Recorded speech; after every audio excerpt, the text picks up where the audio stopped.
Well, Elizabeth, right? It was kind of shocking, right? I was just joking. We were just joking, like how she wished she kind of would die. You know what I mean? It's like so I'll help you. I'll just go like this. You know what I mean? Like Pushing forward and yeah, up at the same time. right. And she kind of just like whacked my hands and like started flipping out and stuff like that to the point where I had to just like grab her and I just would lean forward and just press.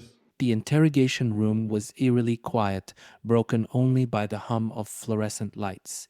Shawn Grate sat across from the detectives, his face disturbingly calm. "Yes, I killed her," he said, his tone almost conversational. This was no accidental admission. It was the beginning of a chilling confession. Shawn casually unraveled a series of crimes, admitting to not one but multiple murders with no apparent remorse. His detached demeanor painted a horrifying portrait of a manipulative killer. As the details emerged, investigators realized they were not just dealing with a murderer, but with a man whose crimes were methodically calculated. 911, what is the address of your emergency? Jane Doe's voice quivered as she whispered into the phone. Every breath she took felt like a gamble, knowing that the monster who held her captive was mere feet away. For days, she had endured unspeakable terror inside the walls of Shawn Grate's home, but this call marked the turning point. Jane managed to free herself just enough to grab his phone, risking everything for a chance to escape. When officers arrived, they not only rescued Jane but uncovered a nightmare: the decomposing bodies of two women hidden in the house. Jane's bravery didn't just save her life, it exposed a killer who had operated undetected for years. In the interrogation room, Shawn Grate's behavior was chillingly bizarre. He spoke with a calmness that seemed out of place given the horrors he had committed. His words lacked remorse, his tone devoid of humanity. Each detail he shared was as matter of fact as if he were recounting a mundane errand. Shawn's ability to describe the violent ends of his victims without flinching revealed a man who viewed others as objects, disposable and insignificant. For investigators, sitting across from him felt like staring into the void, a place where empathy and morality did not exist. Jane Doe's ordeal was nothing short of a living nightmare.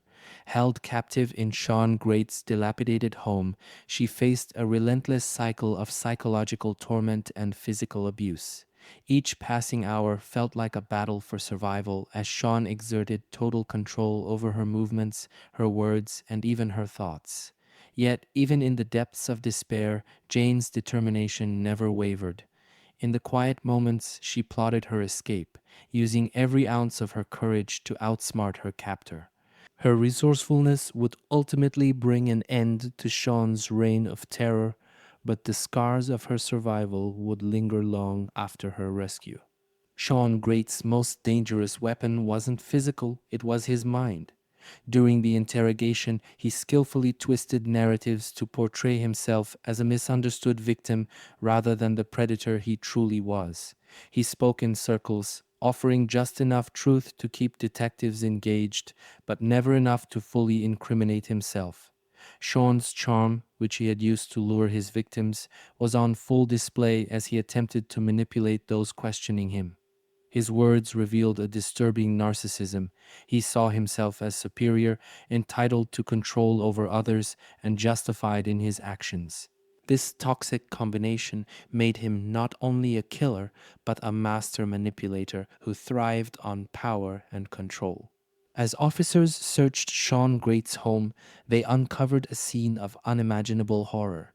Hidden inside were the decomposed remains of two women, Stacy Stanley and Elizabeth Griffith. Their tragic fates painted a grim picture of Shawn's cruelty and the lengths to which he went to conceal his crimes. The discovery left investigators and the community shaken, forcing them to confront the dark reality of a killer who had hidden in plain sight. Each body told a story of pain and suffering, but it also strengthened the resolve to bring justice to Shawn's victims and ensure his reign of terror would never continue. Throughout the interrogation, Shawn Grate worked to rewrite the narrative of his crimes. He claimed he acted out of necessity or that his victims wanted to stay with him, portraying himself as a savior rather than a perpetrator. Shawn deflected blame, painting his actions as the product of external circumstances or the victim's alleged flaws. This attempt to rationalize his horrific behavior revealed a deep detachment from reality and an unwillingness to accept responsibility. It was yet another way Shawn sought control, even as the walls closed in on him. His ability to twist facts into self-serving justifications was both disturbing and revealing of his manipulative psyche. One of the most unsettling aspects of Shawn Grate's interrogation was his frequent invocation of religion. He spoke of faith and morality, using religious rhetoric to frame himself as a repentant sinner rather than a cold-blooded killer.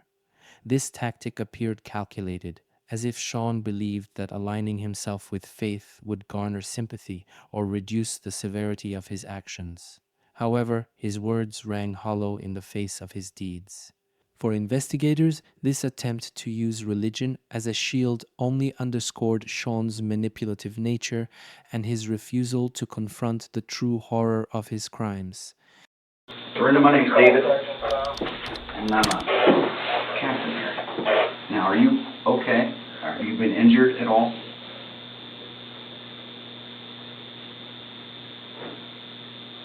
And I'm asking this for medical attention purposes. I'm just glad that she's okay. Yeah, she's okay. I mean, she's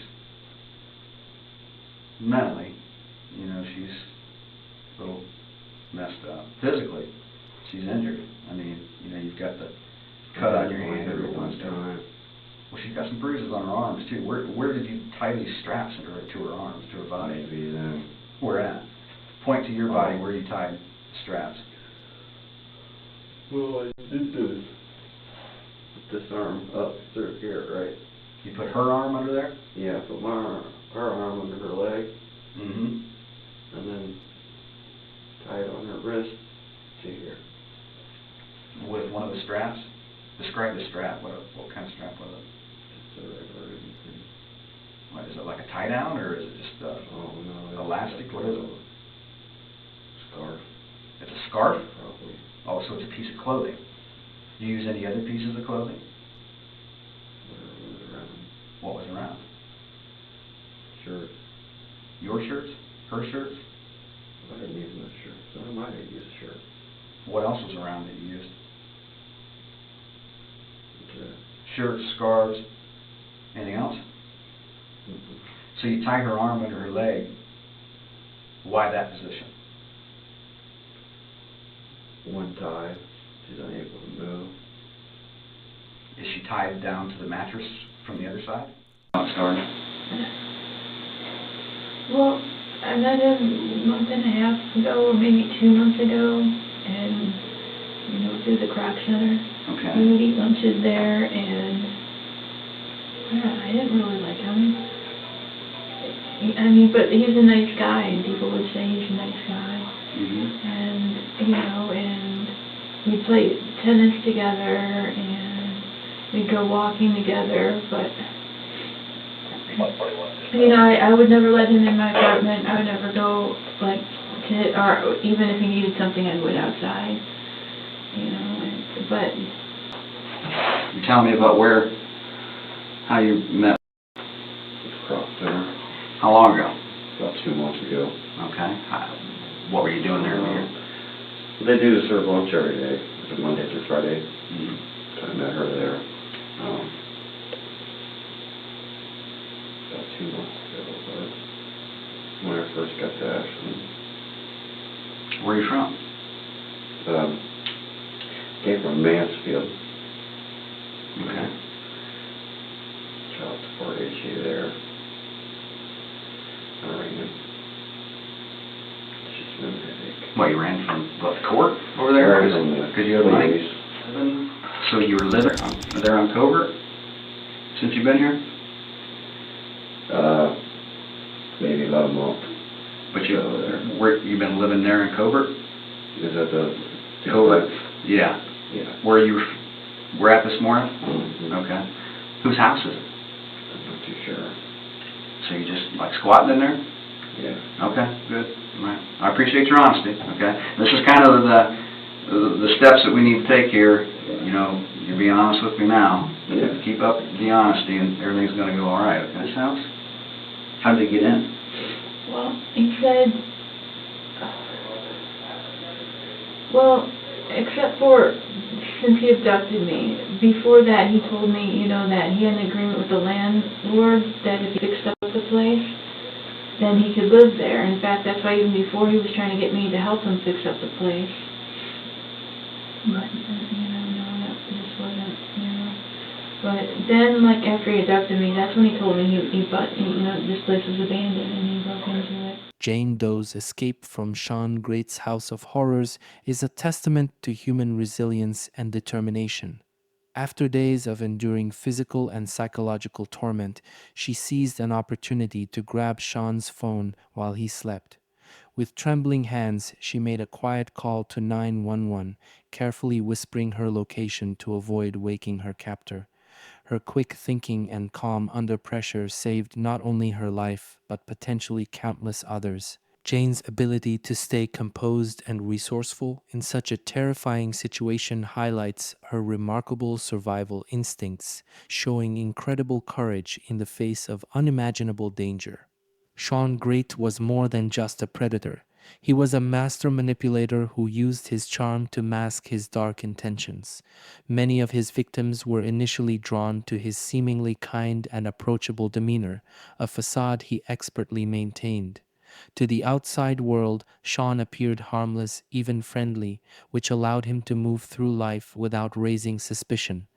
This manipulative charm wasn't just a tactic to lure his victims, it was also a shield, helping him blend into society and evade detection for years. Shawn's ability to exploit the trust of those around him adds another chilling layer to his already disturbing profile. The story of Elizabeth Griffith is one of heartbreak and tragedy. Shawn Grate recounted his interaction with Elizabeth during his interrogation with a shocking lack of empathy. He described her as someone struggling with personal issues, but instead of offering help, he took advantage of her vulnerability. Shawn's twisted psyche came to light as he rationalized his actions, deflecting blame and minimizing his cruelty. Elizabeth's final moments, as described by Shawn, were marked by fear and despair, a stark contrast to the cold, emotionless way he detailed them. Her story serves as a sobering reminder of the devastating impact of his actions. Stacey Stanley's final moments revealed her incredible will to fight back against Shawn Grate. Unlike some of his other victims, Stacey resisted fiercely, refusing to give in to the fear he tried to impose. However, Shawn's strength and control ultimately overpowered her, leading to a tragic end. The physical struggle that took place was evident in the crime scene investigators uncovered, painting a picture of Stacey's bravery even in the face of overwhelming odds. Her story is both heartbreaking and inspiring, a reminder of the strength and courage victims can display even in their darkest hours. Stacey Stanley's final moments were marked by a fierce and determined fight for survival. Despite the overwhelming fear and pain she endured, Stacey resisted Shawn Grate with every ounce of strength she had left. The struggle between them was intense, a physical battle for her life against a man who thrived on control and domination. Shawn, however, was too strong, and despite Stacey's brave attempts to break free, he ultimately overpowered her. Her courage, though, was undeniable. Her determination to survive was clear in every action she took, even when the odds were stacked against her. Stacey's tragic end serves as a stark reminder of the brutal reality of Shawn's violence and the devastating impact of his actions on the lives of his victims.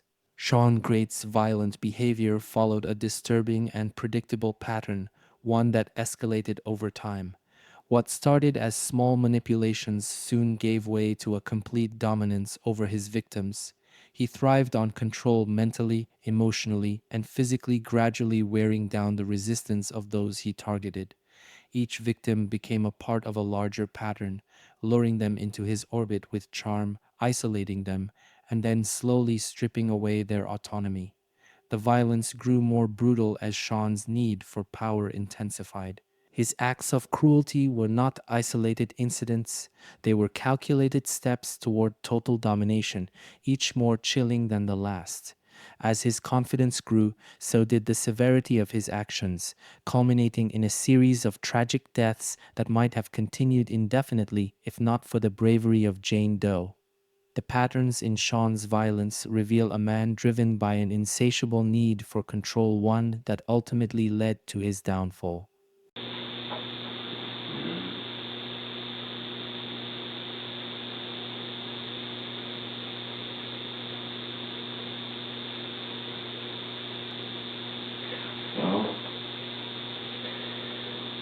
Well, we've been talking about marriage and stuff like that, getting really close. Okay.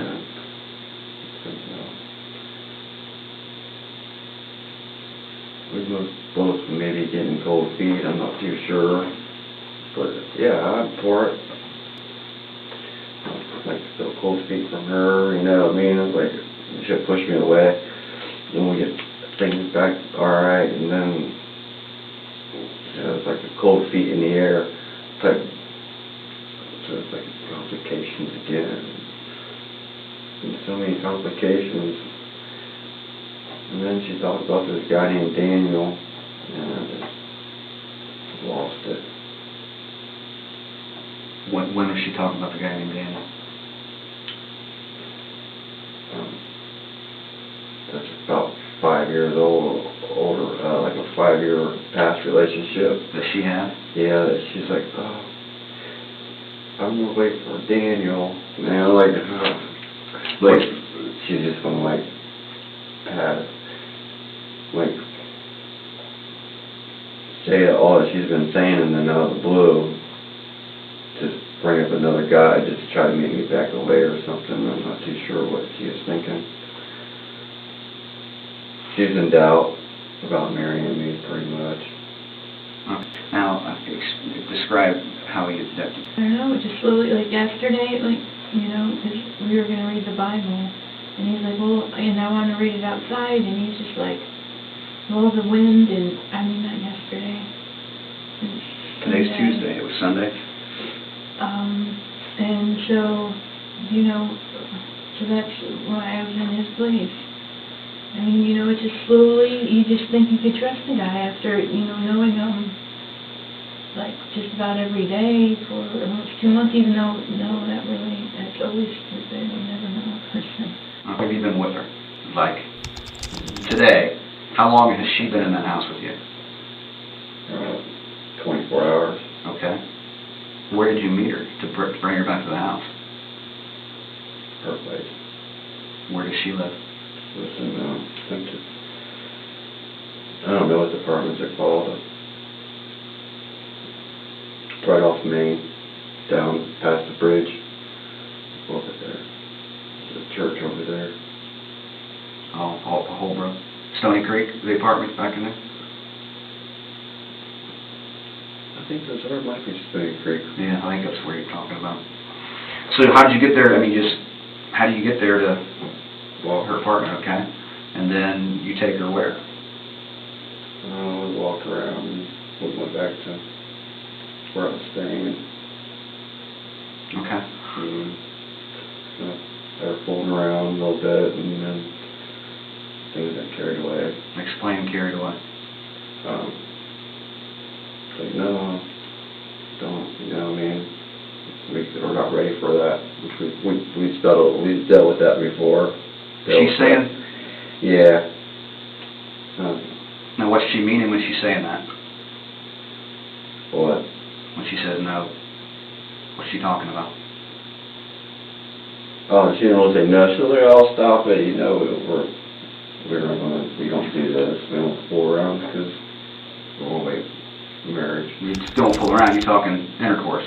Anything. Anything. Okay. All right. No kissing or anything. I just, what I do is just give her a little tap on the back, you know, just conversations we have. I know, it's like, it's nice conversation and stuff.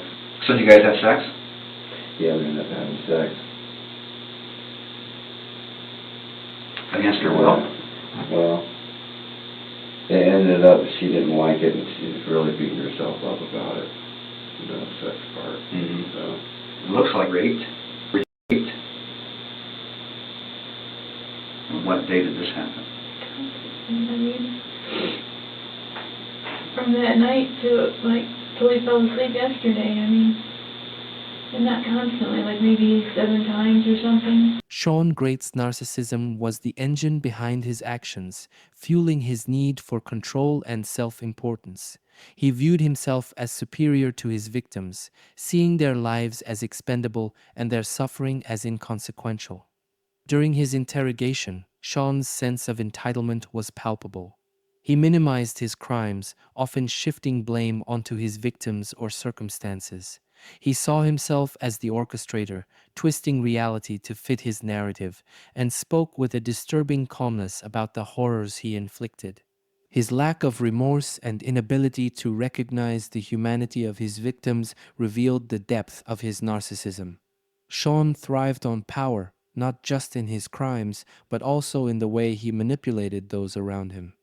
Even in custody, he sought to maintain control, turning his confession into a performance that centered himself as the star of his own twisted story. Candace Cunningham's fate was a heartbreaking addition to Shawn Grate's growing list of victims. Candace had once lived with Shawn, a relationship that was far from safe. According to his chilling admissions, Shawn targeted her vulnerabilities, isolating her from others before her tragic end. Investigators discovered Candace's body in the woods behind a burned-down house where Shawn had disposed of her remains. The eerie timeline leading to her death painted a picture of escalating cruelty. Shawn described his actions with a cold detachment, further highlighting his lack of empathy. Candace's life was tragically cut short by someone she likely once trusted, a devastating reminder of the danger posed by predators like Shawn Grate. Her story, like those of his other victims, is one of lost potential and unimaginable suffering, underscoring the profound impact of his crimes. Shawn Grate's behavior aligns with traits commonly associated with antisocial personality disorder (ASP). He exhibited a complete lack of empathy, an inability to form meaningful relationships, and a disregard for societal norms. His crimes revealed an unsettling combination of cruelty and detachment, hallmarks of someone who thrives on manipulating and dominating others. In addition to ASP, Shawn's actions suggested an element of sexual sadism, a desire to derive pleasure from the suffering and humiliation of his victims.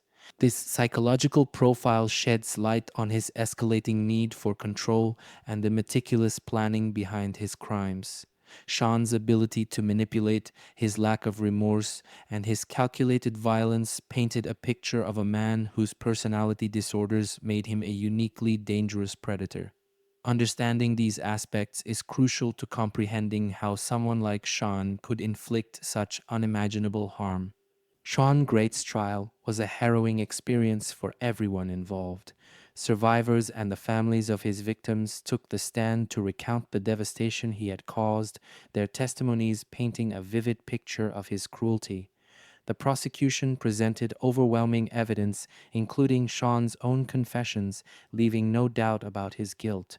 His chilling demeanor in court, calm, detached, and unremorseful, further reinforced the gravity of his crimes.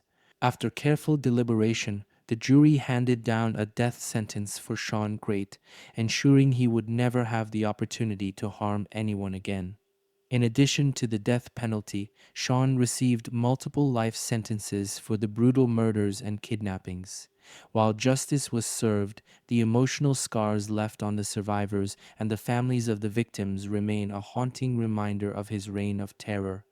The trial brought closure for some, but the echoes of his actions will linger for years to come. Physical injuries. I see you've got a busted lip. What's that from? From him? How did he do that? He punched you? There's a bruise here on your left arm. Is that from him? How did that happen? I struggled with him. I'm sorry? I struggled with him. Okay. You might have hit her a couple times. I did, because I lost control. And I did. Well, let's explore that. Okay. Okay. So, Why did you lose control? a lot of it's that she married me, and she won't marry me, you know, it's like, this is it. Mm-hmm. A lot of leading me on, Mm-hmm. you know. And I didn't just out with her, what made me snap, or took me out of my character. Where'd you hit her?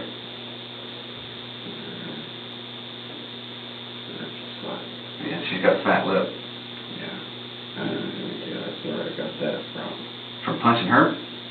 Not like her tooth. Oh, Tattoo got me. okay. Yeah. Her two tattoos got me. So when did this happen? About 24 hours ago. Okay. And you were in the middle of sex when you punched her? Mm-hmm. Well, you know, sex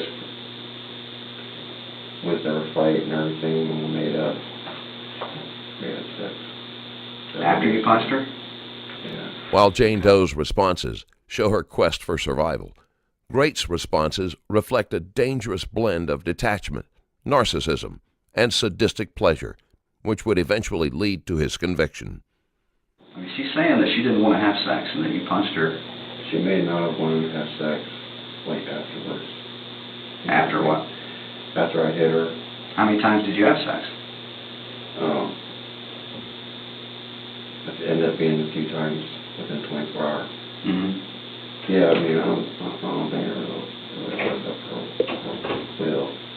Now, she's saying that she's been with you since Sunday. Do you know what today is? Monday. Today's Tuesday. It's Tuesday. So if you thought it was... Sunday evening. Okay, so we're talking over 24 hours then that you've been with her, right? Evening. Yeah, times since I've been asleep. So you've been with her since Sunday evening? Yeah, Sunday evening. Okay. Can you tie down a time when you guys got together? 6 o'clock probably in the evening. Okay. Go straight to the apartment. She's saying you tied her down to a bed. I mean, what's the deal with all the straps on the mattresses? I did tie her down. I abducted her. You abducted her? Yes. Explain that. Her games trying to get down to if she's going to marry me or not. So you just held her there because you wanted to find out if she was going to marry you? A lot of questions and stuff, and yeah, it's very nightmare. Couldn't imagine her. You just wanted to make sure she didn't get away because you wanted her? No. What? I Explain. just wanted her to relax, spend some time with me. Well, it's kind of hard for somebody to relax if you're tying them down, don't you think? Yeah. What did he do? Well, you know, so I was reading the Bible, and I don't know if I, like, just wanted to leave, or, like, what happened, but, like, all of a sudden, that's when he got, like, really aggressive, and he's like, you're not going anywhere. And, you know, and at first I thought, you know, he was joking or something, and I was just like, whoa, this is out of line. And that's when I tried to push him off him, and he was, like, 10 times stronger. And everything I did, like, I mean, at first I tried, you know, like, scratching him and, like, you know, punching him in, you know, his private parts. Everything I did, he did that to me, like, 100 times worse. So I think that's, like, the majority of, well, like, a lot of it. And, well, anytime, like, I would start, you know, he would see me starting to resist, that's when he would, like, hit me in the head, you know, just to get me to, like... Was she tied down? You know. Not long. How'd she get out? Or out from the ties? I untied her. Except for like last night, I tied her legs down just a little bit. So you tied her down at least twice? Yeah, just kind of like just to slow her down because she's moving around a lot. It's like just relax. I'm gonna take you home here. Well, how many times did you have sex with her when you tied her down? I never had sex with her tied down. Now, telling us something different. I mean, She was never tied down, though, when I had sex with her. Honestly, she was untied. okay. Shawn Grate's victims were more than names in a case file. They were women with dreams, struggles, and lives that deserved to be valued. Many of the women he targeted were vulnerable due to societal factors like poverty, mental health challenges, and limited support systems. Shawn exploited these vulnerabilities, preying on those who were already fighting battles unseen by the world. Elizabeth Griffith, for instance, was described as kind but troubled, often seeking help from community services. Stacy Stanley was a beloved mother and grandmother, a woman full of life who found herself in the wrong place at the wrong time. Candace Cunningham's story echoed with themes of trust betrayed and hope extinguished. These women were more than victims. They were individuals whose lives were tragically cut short by someone who saw them as expendable. Their stories serve as a stark reminder of the importance of addressing systemic issues that leave so many vulnerable to predators like Shawn Grate. In the darkness of Shawn Grate's home, Jane Doe's courage shone like a beacon of hope. Despite days of relentless abuse and psychological torment, she never gave up on the possibility of escape. Jane's quick thinking and bravery during her harrowing 911 call not only saved her own life, but also led to Shawn's capture, preventing further loss of life. Her resilience under unimaginable pressure is a testament to the strength of the human spirit. Jane's actions didn't just bring an end to Shawn's reign of terror, they also gave a voice to the silenced and justice to the forgotten. Her story inspires us to recognize the power of determination and the impact one person's courage can have in the face of overwhelming evil. Jane Doe is not just a survivor, she is a hero whose bravery changed everything. And where's this place at that she was tied down these couple times? On the mattress. Where's the mattress at in the house? In the bedroom. Where's the bedroom in the house?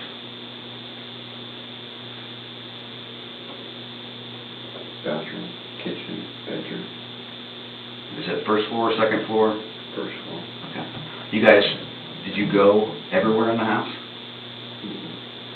Have you been everywhere in the house? Upstairs? A little bit. Well, it's hard to get in. It's like locked upstairs. Hard to get in, but you did get in. Yeah, I got it. How'd you get in? It was, well, I wiggled the lock. It took a long time to wiggle the lock. I ended up getting in. Is that the same way you got into the house in the first place? I broke the side window out. And then went in through the window? Unlocked the door and went in. Okay. Side windows on the door or in the house? Side door window. Okay. All right.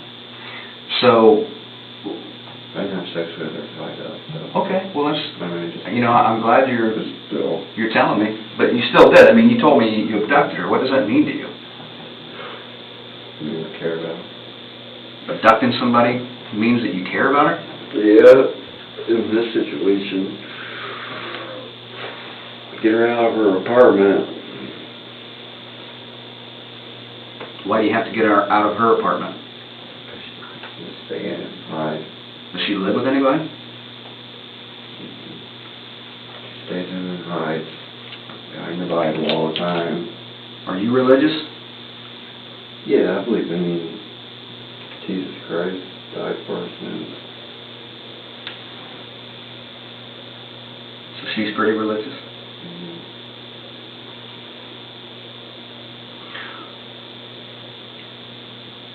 How many times do you think you had sex with her?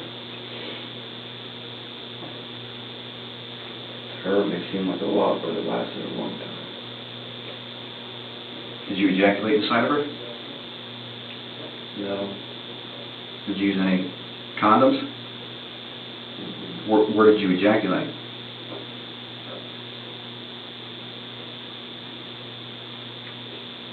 In her mouth once. That was it. Nobody came once.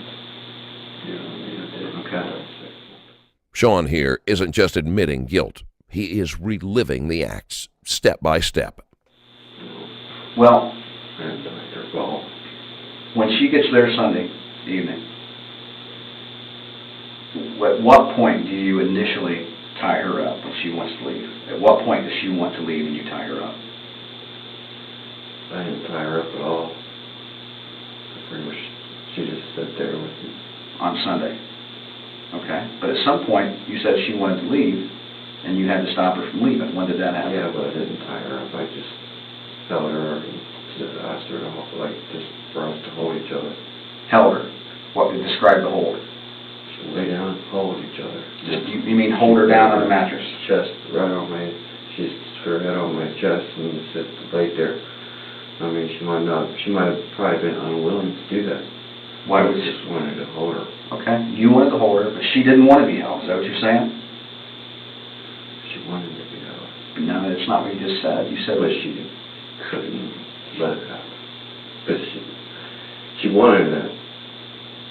you think she wanted it. Well, she's told you she didn't want it. You admitted earlier she said she didn't want to have sex. She said it's not right. Okay, but that's telling you she doesn't want to have it, right? Yes, yeah. Okay. It's not right. But you didn't want to let her go, so you just hold her. When you say hold her, you're hugging her? Actually, I didn't even do that. What did you just sit down? See, you're kind of all over the board here, dude. I mean, you told me that you held her. I mean, I never held her and like restrained her. At some point you did. Well, at that point, at that first initiative, Okay. at the very first time, just stay here, relax. You know, I did joke about abduction, and then it ended up being abducted. How do you joke about it? So I should abduct you, keep you up, and so you can stay with me for a few days. And then it ended up happening that way. As you'll soon notice, the main question in this case would be, what does it take to uncover the truth from someone so detached from humanity? Patrol guys are saying you know Elizabeth? This is the exact moment when an admission for one crime snowballs into a series of horrifying revelations.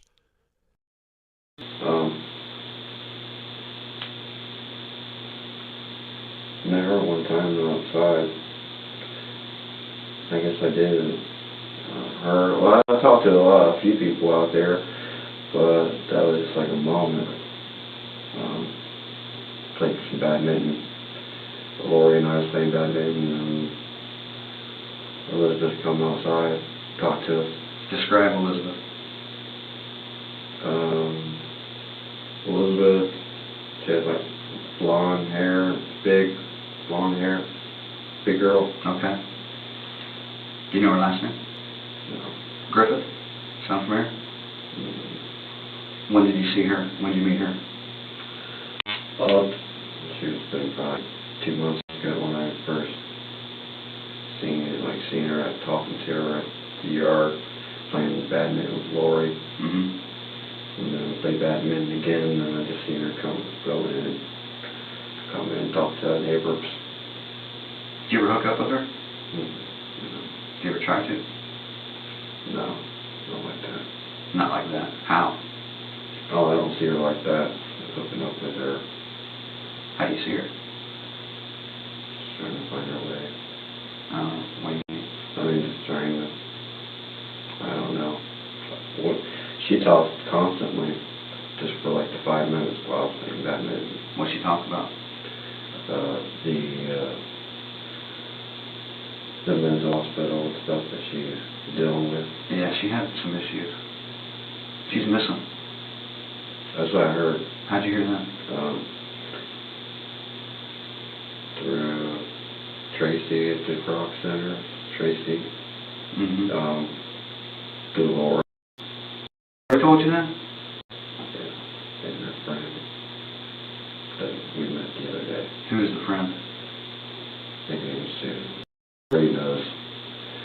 Lori knows because she picked us up and gave us a ride yesterday. Okay. What did they say about Elizabeth? Just don't know.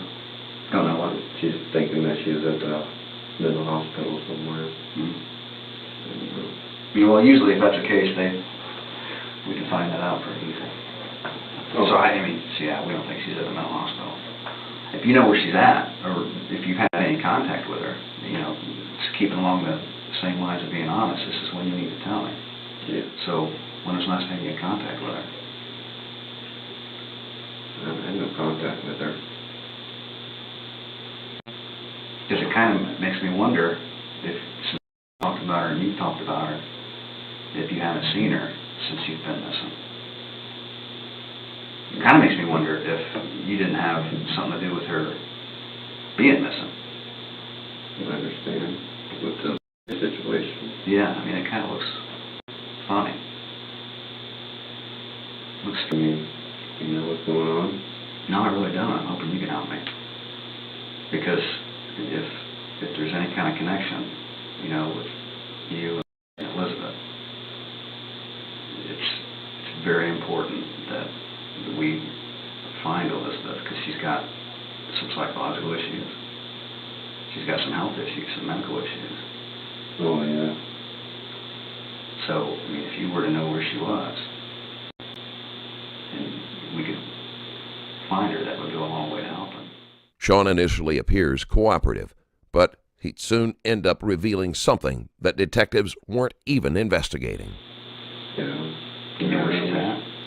Wish I could help. I don't know what to say right now. Well, I mean, you could start by just continuing to be honest. I mean, you know, you told me that. Two different people. Well, I know they're two different people, but the circumstances are kind of the same. So how do you, what you did to her? So bad. What, I don't know what to think. what do you think should happen to you? Just for me to sell WQ. Why? She's able to forgive me. Well, you know, forgiveness is a big part of religion. That's what I'm saying. You know, if you know anything about Elizabeth, then it's a perfect time for us to talk about it, get to the bottom of it, and see what we can salvage. I think it's very possible you have something to do with Elizabeth. You know what we're going to do today is we got a lot of work to do. We'll go through that house and we're going to collect some evidence. And what I'm afraid is one of the places that we go through today, because we'll go through the Hess and Clark building because you stayed there. We'll look on the railroad tracks because you stayed there. I'm afraid that we're going to find some evidence related to Elizabeth. And if that's the case, and you haven't talked to me about it and been straight up with me, it's not going to look good. Elizabeth. So I want to give you the opportunity, before we dig into that, to be honest with me About Elizabeth. about Elizabeth. She's set free. No more problems. She don't have to cry no more. How'd you set her free? She jumped on my back. What happened? She kept crying to me. Saying how much she hated this world and everything. She wished she just died. How did you help her do something she couldn't do? Did you help her kill herself, Shawn? Well, I try to be encouraging for her. I told her to leave people alone, just not even worry about talking to nobody, you know, just isolate yourself for a little while, and then whoever gets away, you see who your true friends are. So where's she at, Shawn? She's got a lot of family that's worried about her. I'm worried about her. Okay. September 13th, 2016. Interviewing Shawn.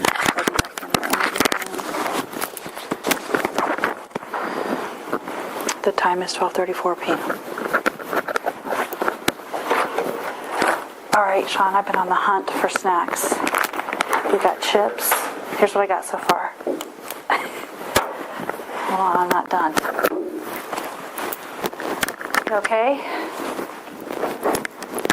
We can't find Elizabeth.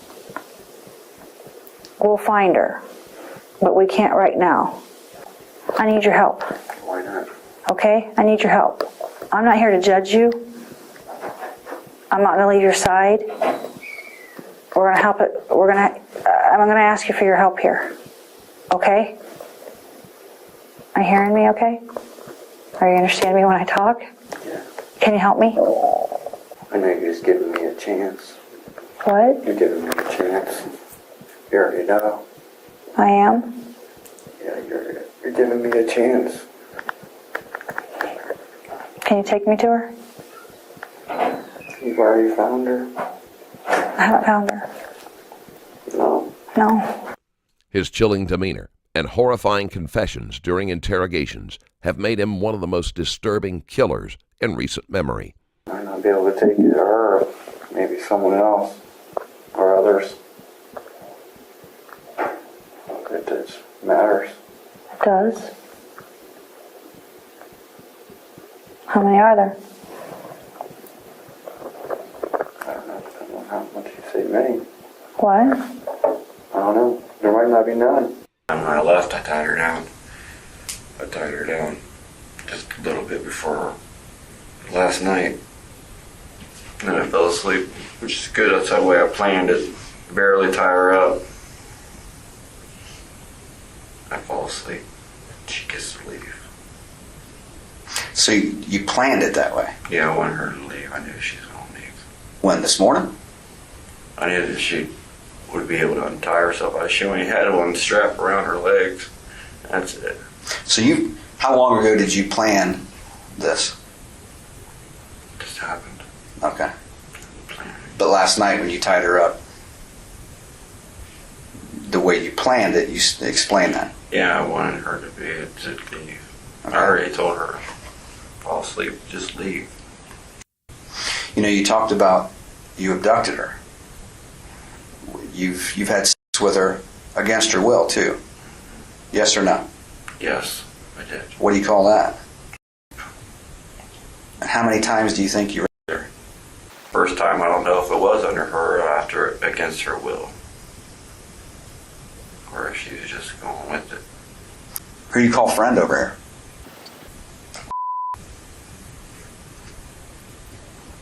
I don't know if she'd call you a friend at this point. She still loves me though. I mean, honestly, she cares for me. She wants the best for me. That's what's bad about this situation more than anything. That Yeah. She still cares. I want. She cares about me though. She don't want nothing to do with me no more, but she cares. Well, You know, that's a good thing. She has Yeah. a heart. Shawn Grate wasn't just a criminal. He was a walking enigma of psychological dysfunction. To understand his heinous acts, we must delve into the dark corridors of his mind, a place where manipulation, violence, and detachment thrived.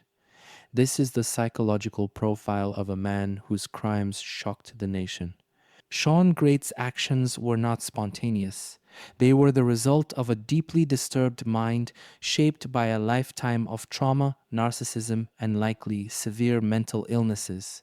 Experts have pointed to traits of antisocial personality disorder and sexual sadism, each contributing to the man he became a predator driven by control and cruelty.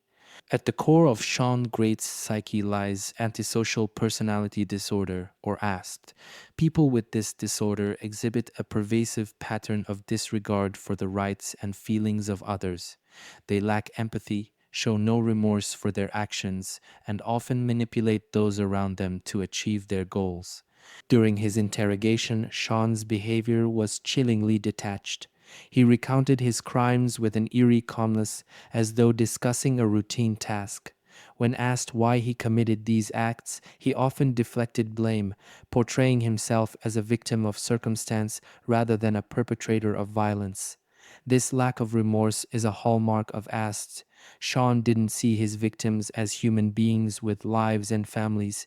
He saw them as objects to be used and discarded. Another critical element of Shawn's psychological profile is sexual sadism. This condition involves deriving pleasure from the suffering, humiliation, or pain of others. For Shawn, this wasn't just about physical violence, it was about control. Shawn's crimes often extended beyond murder. He inflicted psychological torment, keeping his victims captive for extended periods, forcing them into a state of helplessness. This prolonged dominance over his victims wasn't incidental. It was the core of his sadistic behavior. Narcissism was another defining feature of Shawn's personality. He exhibited an inflated sense of self-importance, believing he was smarter and more cunning than anyone around him. This belief drove his manipulative tactics, allowing him to charm and control his victims while evading suspicion. Even after being arrested, Shawn viewed himself as the center of attention. His confessions weren't born from guilt, they were performances designed to keep the spotlight on him. This narcissism extended to his interactions with law enforcement, where he often spoke as though he was in control of the narrative. Shawn Grate's violent tendencies didn't emerge overnight. His childhood was marked by instability and abuse, key factors that likely contributed to his psychological disorders. Research shows that early trauma can disrupt normal emotional development, leading to the kind of detachment and aggression seen in Shawn. Shawn reportedly experienced neglect and abuse in his formative years. This environment may have conditioned him to see relationships as transactional and people as tools for survival, a mindset that would later fuel his manipulative and violent behavior. Perhaps the most disturbing aspect of Shawn's psyche was his complete lack of empathy. He could recount his crimes without hesitation, never showing concern for the pain he caused. His victims weren't people to him, they were means to an end. Statements like, "I just wanted her to stop screaming," reveal a man who couldn't or wouldn't recognize the humanity of others. For Shawn, his desires and needs always came first, no matter the cost. Understanding the psychology of someone like Shawn Grate isn't about excusing their actions, it's about preventing future tragedies. By recognizing the signs of antisocial behavior, narcissism, and sadism, we can intervene earlier and potentially save lives. Shawn Grate's crimes left a lasting scar on the lives of his victims' families and the survivors who endured his cruelty. But they also serve as a reminder of the importance of vigilance, empathy, and support for those who might otherwise fall prey to predators like him. Shawn Grate was more than a murderer, he was a manipulator, a narcissist, and a sadist. But his reign of terror came to an end thanks to the courage of Jane Doe and the relentless pursuit of justice. By understanding the mind of a predator, we can honor the lives lost and work to ensure that monsters like Shawn Grate have no place to hide. Just her dealing with her lustful mind. She has a lustful mind. I mean, honestly, she battles with it all the time. And her and her and others, she shelters herself inside because of her lustful mind. And I want to help her with that if any way I can before I actually surrender. So she enjoyed it. What's that? So she enjoyed the other times. No, I don't because think. it wasn't against her will. The first time may have been. The first time may have been against her will? Well, the first time was, pretty much. So definitely you're telling me the first time was against her will. Okay, I would good. say, pretty much. Explain how that happened. Why do you think that was against her will the first time you had sex? Because she kept saying, no, it's not right, you know what I mean? And so how did you make it against her will? I kept talking her into it. And right, like, touch her belly. Like, we were standing up. She's like, I was just trying to give you a hug, you know. I was trying to talk myself into it, like, to get close to her, you know. And I just want to give you a hug, you know. We gotta move beyond this. We can make mistakes, and we're not going to be defined by that. Sometimes things just happen. Sometimes good people do stupid things. She's mentioned that about not wanting to be alive before that one time. Like within 5 minutes I've known her. Oh my goodness. She should have been taken out back or put in some institution a long time ago. Something. Special. They need a special. They almost need a special city for all the retards out there collecting the retard check. If they're unable to go out and get a work job, and they collect their $700 some check, so we need to get them out of there, because it's a good thing I'm going to jail, because I'm probably about ready to take,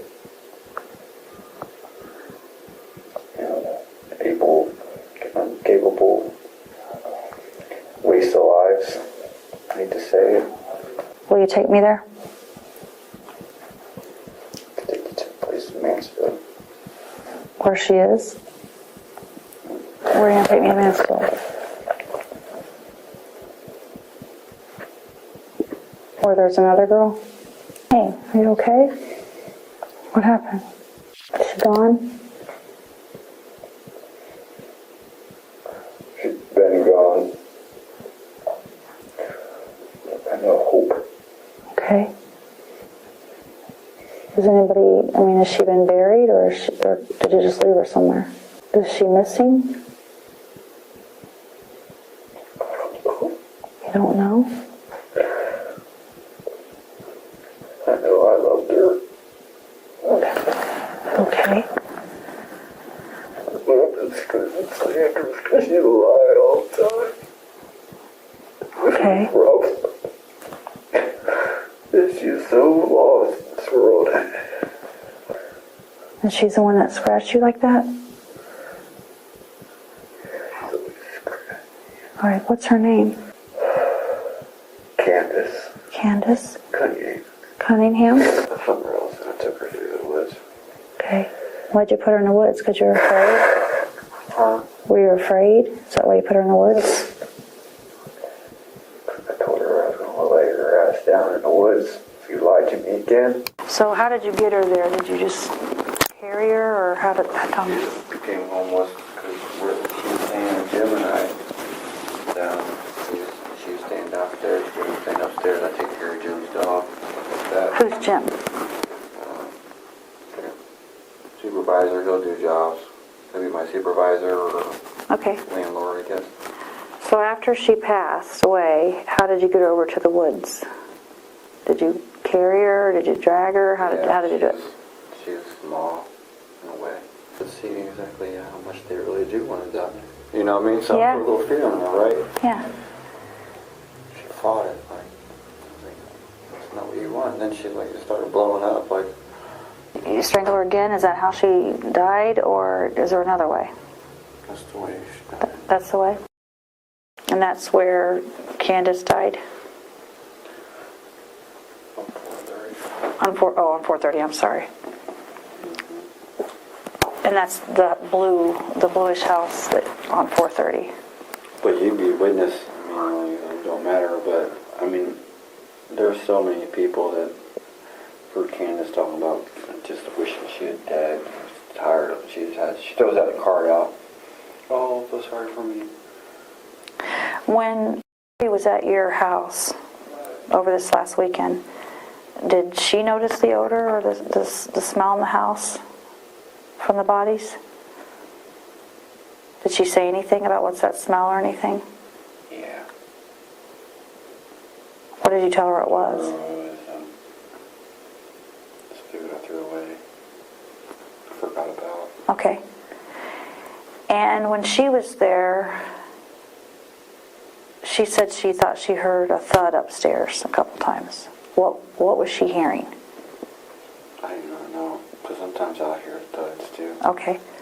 Has there ever been a girl that you kept but you didn't kill her, that you just kept her for a while? No. No. I never abducted no one like this before. Okay. I met one Stacy a little bit, but How long did you keep Stacy before she? just about an hour. Just about an hour. Short time. Yeah, she flipped out, acted up, so I don't have a choice. You didn't have a choice? Do you really, I mean, think about it. Did you really have a choice whether to kill her or not? Rationally. Looking back at it, do you have a choice? Where I was. Oh, she knew where you were, meaning Living. she knew, and you had already made her give you oral sex, like forced that on her. So is that what you're meaning? Let's jump to Elizabeth for a second. Did you say you did or did not have sex with Elizabeth? No sexual act happened? No, didn't do nothing. You didn't feel sexual towards her? No. All right. Like, let's say Stacy, when she's in your apartment, is your thought sexual when it turns to violence? Where does it begin? I think it starts, my violence starts when lies start. Okay. I just think I've been lied a lot, too, by women. And I could smell a bullshitter. Okay.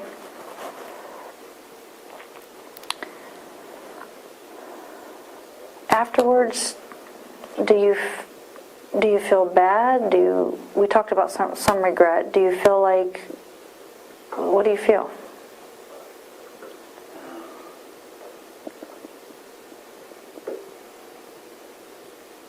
I feel like, what have I done? Sadists derive pleasure from the suffering of others. In this case, Shawn's actions likely involved not just physical violence, but a psychological element of domination, knowing his victims were aware of their helplessness. You said it was the same way as with Candace. With Elizabeth, is she nude or is she in clothes?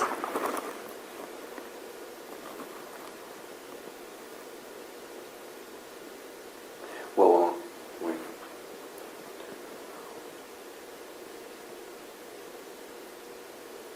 She took her shirt off, right? Okay. I was just showing her around that she insisted to look around, right? Okay. So I go upstairs. I showed her upstairs, and she just kind of like, trying to put moves on me, which was weird because when talking to her, I didn't really feel that. I mean, I didn't see Yeah. that. Yeah.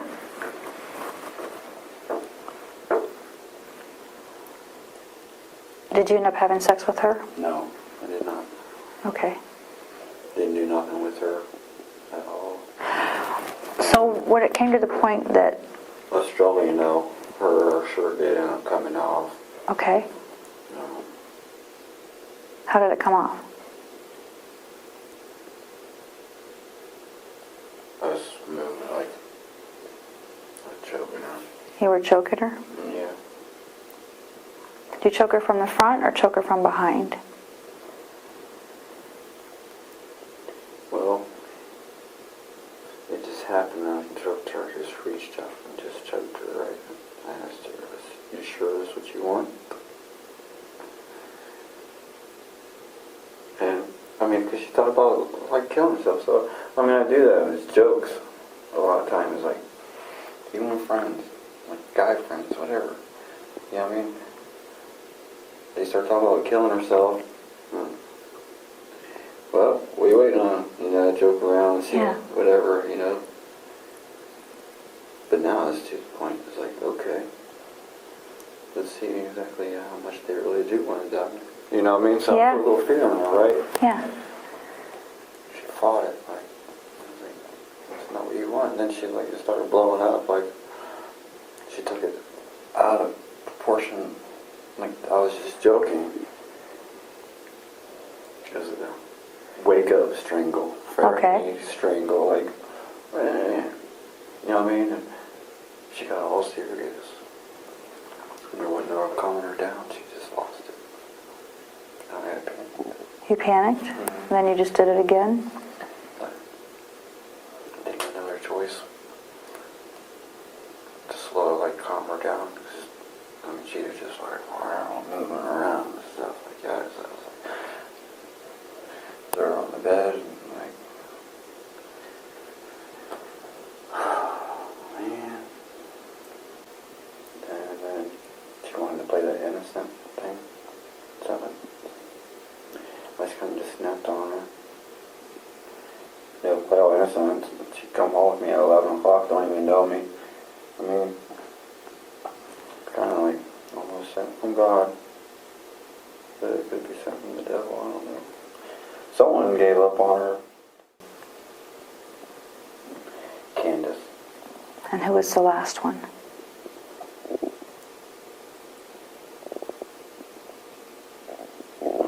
Victims.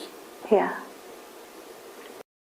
So when you say Candace wanted to die, do you mean she's pushing you knowing that's what's going to get you and you must want to because you keep pushing me? Or are you meaning, I don't put words in your mouth, is that what you're saying? Yeah, she learned my butt. And She had with about 7 months. Stacy, were you feeling she came here, she put herself in this position, therefore you're going to get what, you're going to get it? What was that? Am I wrong, or is that how it is? The motive is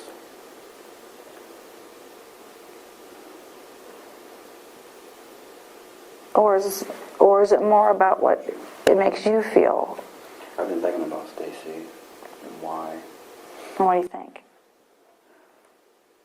So I'm busy with everything else there, like with Lori there. I took my mind off Stacy. The motive. I mean, they're all regrets. I'd rather have let everybody just live in this world, and if they call it hell, then that's their own fault. When you talked to your wife, were you married to Amber, or were you just dating and have a baby together? We did get married. You did? Are you married now?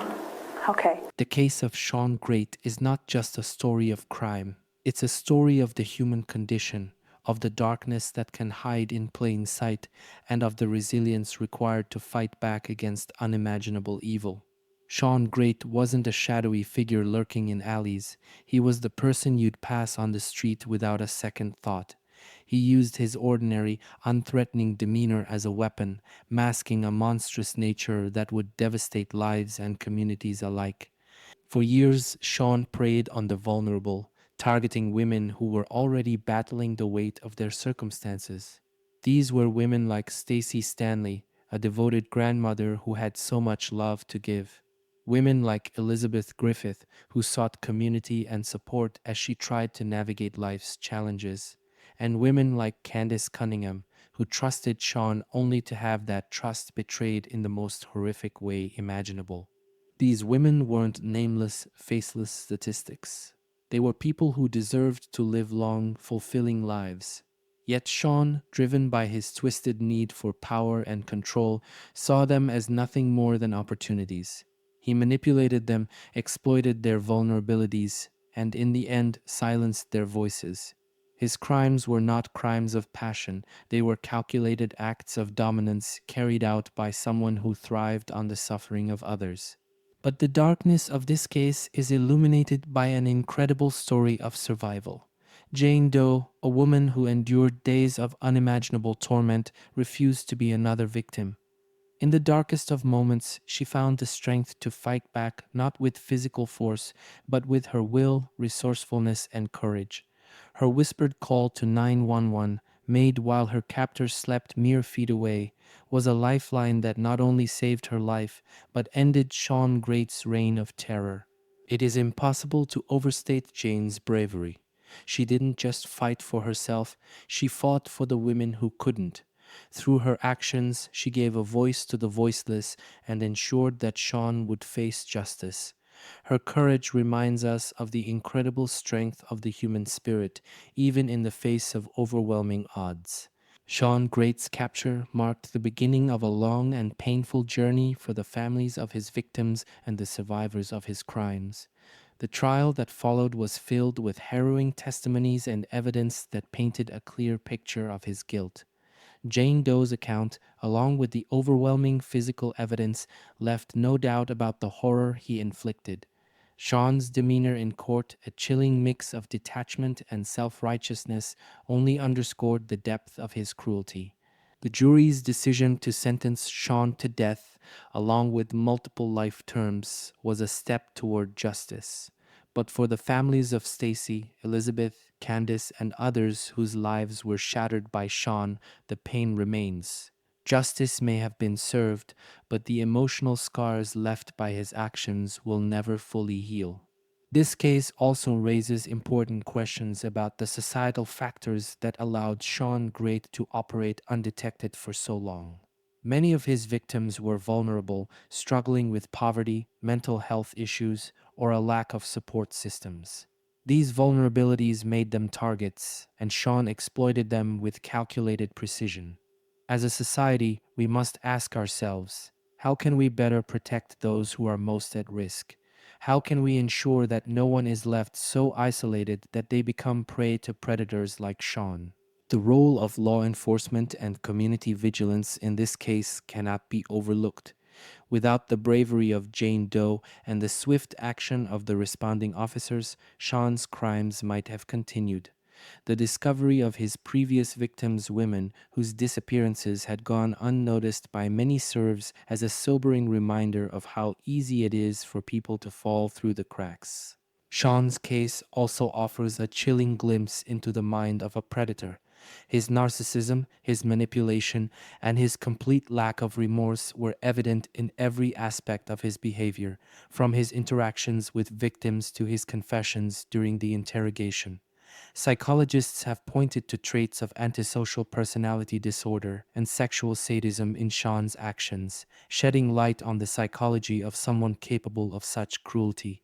Understanding these traits is crucial, not just for studying his case, but for preventing others like him from operating in the future.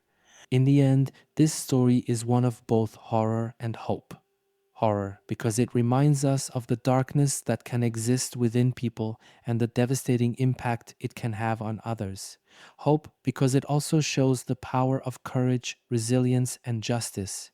Jane Doe's actions were a turning point, proving that even in the face of unspeakable evil, the human spirit can prevail. As we close this chapter on Shawn Grate, let this story serve as a call to action. Let it inspire us to support survivors, advocate for the vulnerable, and remain vigilant in our communities. Monsters like Shawn Grate thrive in silence and isolation. By speaking out, staying aware, and building stronger support networks, we can ensure that their darkness has no place to hide. If you found this case as compelling and important as we did, please share your thoughts in the comments below. Don't forget to like and subscribe for more deep dives into the stories that matter. Together, we can remember the lives lost, honor the survivors, and work toward a future where stories like this are far less common. Thank you for watching, and we'll see you in the next video. Stay safe, stay vigilant, and take care.